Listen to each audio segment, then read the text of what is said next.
Hello, I am a single woman in my 60s. Since childhood, I held on to the belief in a reciprocal philosophy, thinking that my hard work and dedication would be met with equal effort in return. This mindset extended to my relationships, where I believed treating others kindly would result in receiving kindness in return. Even after marriage, I continued to hold this belief, assuming that by being considerate to my husband, he would reciprocate. In today's world, women aren't expected to sacrifice as much. But during my era, societal expectations were different. I willingly made sacrifices for my husband and children, confident that my efforts would contribute to future happiness. However, my marriage and family life didn't unfold as expected. Despite my early mornings and diligent work for the family, complaints and mistakes overshadowed appreciation. At that time, no one mandated that I live this way.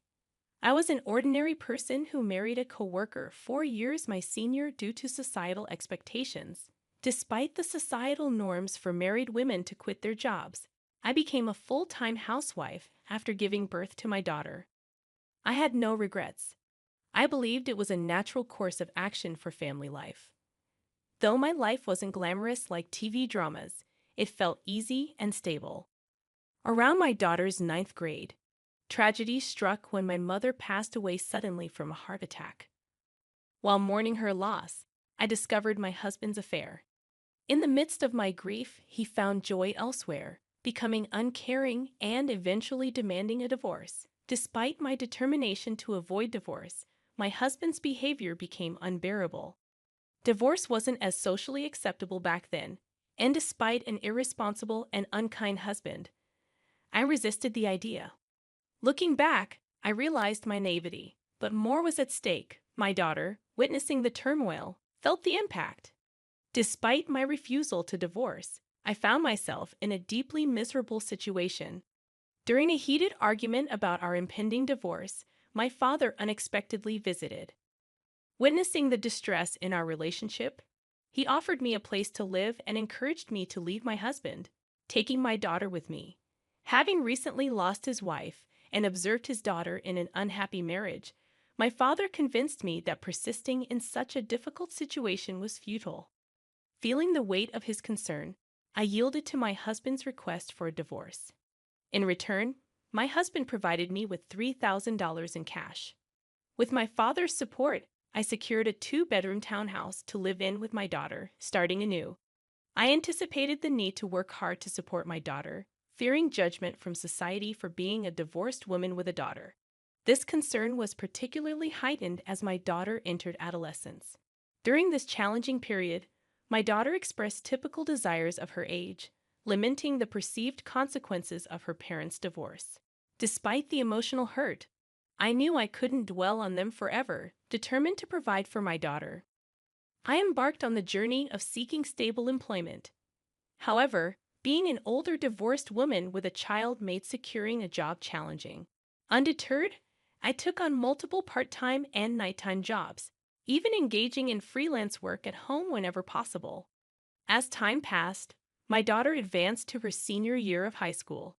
Despite financial constraints, she excelled academically, finding her own way to thrive. Motivated by my desire to ensure her future, I secured a job at a 24-hour restaurant, working 12-hour shifts. Two-thirds of my earnings were diligently saved for her college tuition. Despite facing judgment and gossip, especially from some married men who viewed me as an easy target, I persevered for the sake of my daughter. The sacrifices were numerous, but my goal was to provide her with opportunities I never had. As she approached adulthood, I hoped she would understand the struggles I faced in raising her and making a living. Reflecting on these challenges, I realized that having a daughter made my situation both more arduous and meaningful. She became my anchor, giving me the strength to endure and persevere through life's challenges. I held on to the belief that, in the future, my grown daughter and I would share stories about the hardships we faced and take pride in our resilience. A year later, my daughter's outstanding performance in the SAT exams earned her admission to Harvard University, a moment of immense joy that made all the previous struggles worthwhile. As she embarked on her college journey, I felt a mix of pride and emptiness. Though I had managed to provide for her education and housing, the absence of her daily presence at home left a void. We maintained close contact through phone calls, and during the initial months of her independence, our bond deepened.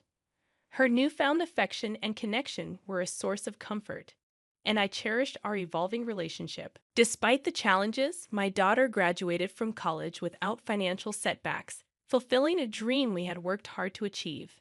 Anticipating that we could live together again, I was surprised when she secured a job at a defense corporation and chose to live independently. To support her, I took a bank loan and contributed to the down payment for a condo near her workplace. While I aged and embraced a more unassuming appearance, my daughter thrived as a fashionable career woman. Witnessing her success brought immense happiness, reinforcing the idea that my sacrifices had borne fruit. I found contentment in her achievements, understanding the sentiment of people who say they forget hunger in moments of joy. Despite the financial support throughout her college years, the prospect of her wedding became a new financial responsibility. People questioned why I continued to struggle when my daughter was capable of self-sufficiency. However, I was determined to contribute to her wedding expenses to prevent any condescension from her future in-laws. The belief that sacrificing for her happiness would bring joy to both of us fueled my resilience. On the other hand, as my daughter dated, I noticed a growing distance between us.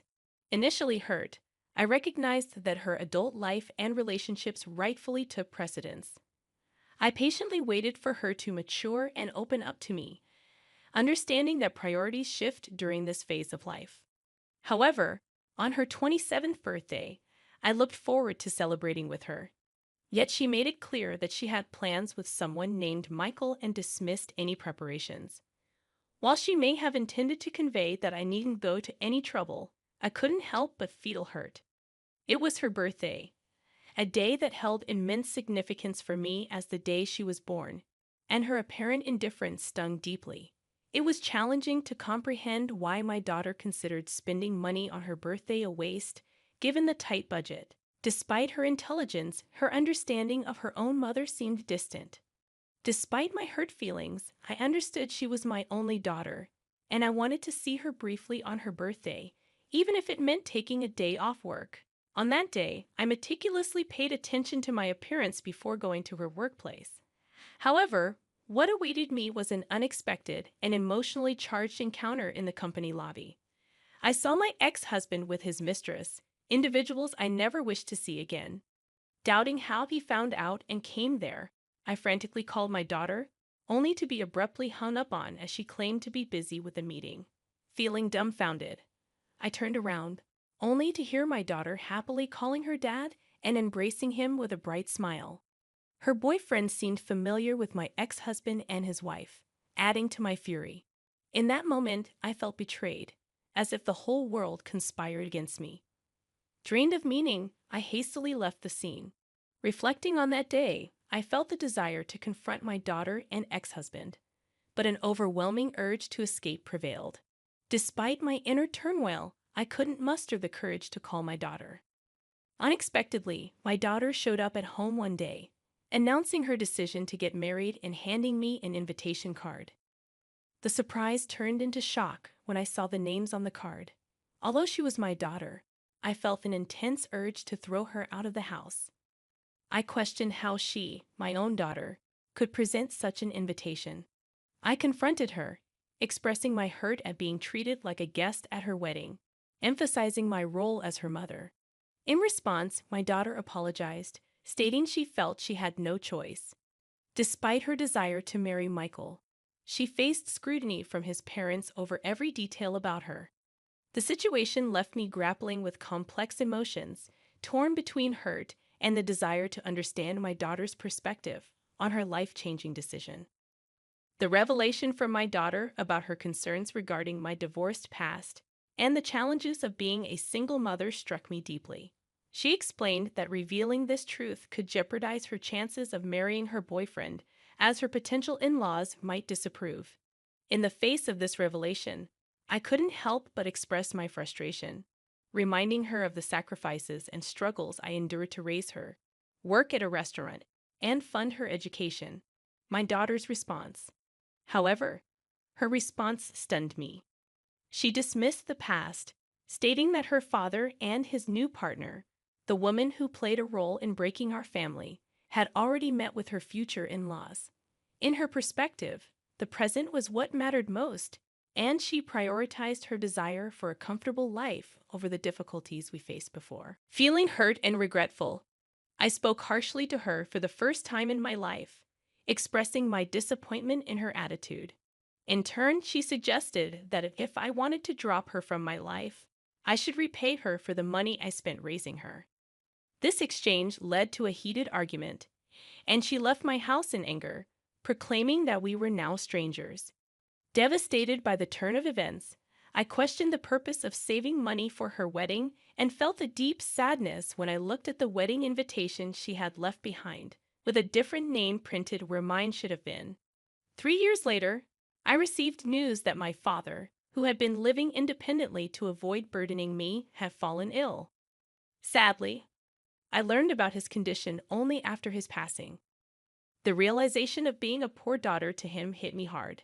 A few months later, I inherited a small condo where he had lived, a bittersweet reminder of the family ties and struggles that shaped my life.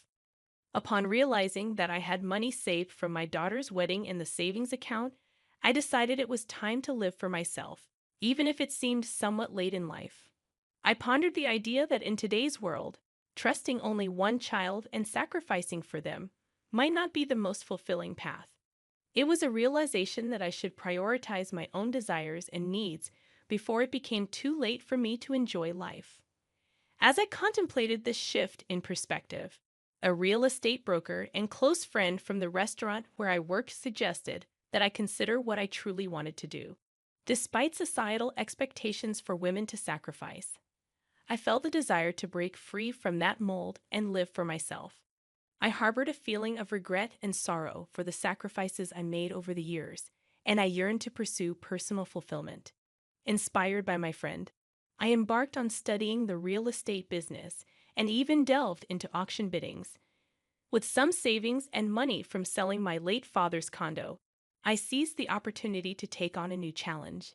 In the surprising turn of events, I became a building owner overnight, residing in a prime location. 6 months later, after returning from a mountain climbing adventure, I found myself on the top floor of my building, now transformed into my home. Unexpectedly, someone knocked on my door, and I debated whether to pretend not to be home due to fatigue. However, curiosity prevailed, and I opened the door to find my pregnant daughter with a chubby-cheeked toddler in her arms. Tearful and distressed, she explained that she had been deceived by her husband, who turned violent and had affairs. Faced with impending childbirth and raising her young daughter, she sought refuge with me, despite my initial shock and the lingering hurt from our previous arguments. I couldn't turn my back on my daughter in need. She revealed that she had heard about my newfound success in real estate and wanted assistance. Despite the painful history between us, she pleaded for help, pointing out that she had a share in the money I had acquired from my wedding savings and inheritance. Caught between anger and compassion, I couldn't deny my daughter's plea for help. Despite her past actions, I recognized the vulnerability in her situation and knew that as a mother, I couldn't turn her away. The complexities of our relationship resurfaced, prompting me to grapple with the tangled emotions of love, disappointment, and the inevitability of family ties. I confronted her, saying, "I was the one who saved money for your education and your wedding, but you told me to get out of your life. Do I need to give you money now?" I only said that, but I didn't get any money back from you. It seems that in front of money, there is no use for the bond between a parent and a child. Now that you have money, you don't need a daughter, right? No matter what, I am still your daughter, so I have a right to your money too. I was once very proud of you, thinking that it was because of me that you were able to attend Harvard. But now I see that it was all in vain. I guess I was too busy making a living that I couldn't teach you to be a decent human being. I raised you as someone who is so selfish and can only think of yourself. I don't plan to give you one penny, so you can either go back to your husband or your wonderful father. You are too mean. Could you abandon your own daughter? Do you think other people would care for me at all? That wife already ran off with the money, and he has disappeared trying to look for her. If you abandon me, I'll become an orphan. Now I have a child and I'm pregnant, so how could you be so mean to me? Would you be happy if I died like that? When she screamed at me, I couldn't put up with her any longer, so I took out all the money I had in my wallet and threw it at her. Since you are acting so pathetic, I'll give you that. However, never come back to my house because I won't let you in. There's something that I learned in the meantime, just that your life is important. Now my life is important. You cannot put me in and out of your life at your whim. I coldly let my daughter and her child out of my house. Of course, I would not feel good about it since she was my daughter after all. However, I couldn't accept her because she still was as selfish as before, and I couldn't bury the past. However, I felt sorry for my little granddaughter, who was innocent and got kicked out together with her mom. After that, my daughter was too proud and never came to see me again. To be honest, I knew that she was such a daughter. So, has she repented for her past acts and begged me for forgiveness out of a quest? Pretending I was reluctant, but would have found ways to punish her wayward husband. But I was so disappointed that if she erased me from her life to marry her husband, she should have lived happily. Why did my husband and my daughter turn out that way, even though I lived a hard life? Now I see that the only person who is living a life the way I want to is only me alone. Thus, if anyone is living a life like I did on behalf of others, I want to say this one thing for sure. No matter how strong your relationship is with another person, be sure to take care of your life first. Even if everyone in this world betrays you, you will not betray yourself. In the end, happiness is not what you do for others, but what you do for yourself. I want to give that message through my story here. Even though it may seem like a life that's only felt half, I plan to try to fill that remaining half from now on for complete happiness. Thank you for listening to my story. I hope all goes well for you today, and good fortune will be with you. Please cheer for me and write your comments of wisdom in the comment section. Pressing like and subscribing is a big help to me. Have a wonderful day, everyone.